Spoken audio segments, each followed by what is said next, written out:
Hello, Narito na naman tayo ngayon sa isang kaalaman. Sama-sama nating tuklasin kung ano ang mga benefits na nakukuha natin sa karagatan. Excited ka na ba? Tara! Samahan niyo ako sa journey na ito.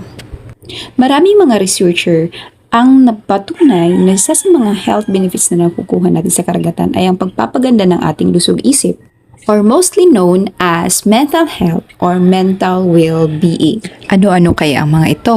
Siyempre, unang-una ay ang mismong ganda ng ating kapaligiran o mismo ng kalikasan. Dahil dito, nakapagbibigay ito ng tahimik at kalmadong kaisipan dahilan sa tunog ng ibon at ang mismong hampas ng alon sa dalampasigan na siyang nagbibigay relax at refreshing sa ating isipan. Ayon sa mga eksperto na ang mga taong nakatira malapit sa karagatan o sa isla ay sila yung mga taong masiyahin, palakaibigan at mga kalmado. Kasi kapag may mga problema sila, yung tipong isang tanaw mo lang sa kapaligiran ay marerelax ka na dahilan sa you're going back to connect with nature.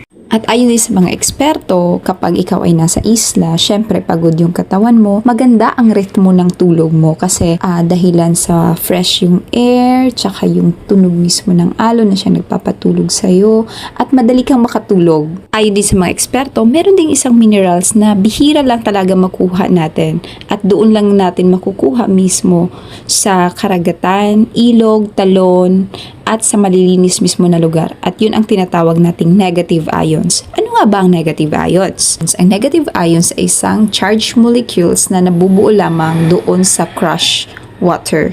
Ibig sabihin na karaniwang malalanghap lamang natin ito sa karagatan, isla, talon at kabundukan na kung saan malilinis ang mga lugar.